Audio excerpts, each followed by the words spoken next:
بسم الله الرحمن الرحیم.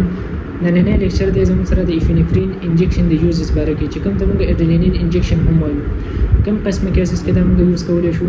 اولنی چې چاته انافیلکسس وشي، مطلب چاته ریاکشن وشي د څه د وجې نه، د بیسټینګ د وجې نه، د ډسټ د وجې نه یا د بلډ ټرانسفیوژن د وجې نه، نو په هغه قسمو کیسز کې موږ ایفینفرین دا یوز کوو.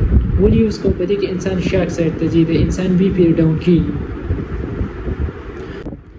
بل دا دی چې دا موږ د کارډیک اریسټ پیشنټ له هم ورکولی شو. د څه دپاره؟ د کارډیک موټیلیټي د بیټرمنټ دپاره یا د کارډیک آوټپوټ دپاره موږ د قسمه انجکشن یوز کولی شو. او بل دا دی سپټک شاک. سپټک شاک څه ته وایو؟ سپټک شاک کله چې باډي زموږ سره ایکسټریملی ریسپانس دا شو کې څه ته؟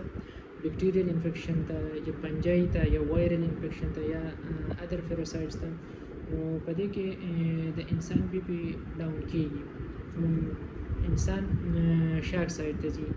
د هغې د وجې نه چې کوم شاک پروډیوس کېږي هغې ته موږ سپټک شاک وایو. او بل دا د آستما اټیک، او بل دا قسم انجکشن موږ په کوم کیسز کې یوز کوو؟ په آستما اټیک کې. چاته آستما اټیک وشي، ریسپیریټري ډسټریس وشي یا ریسپیریټري فیلیر سایډ ته انسان روان وي، نو په هغه ټایم کې موږ یوز کولی شو. او بله دا خبره ده د بیفي امپرومنټ دپاره هم یوز کولی شو. انسان چې کله بریډیکارډیا سایډ ته لاړ شي نو په هغه کیسز کې موږ یوز کولی شو.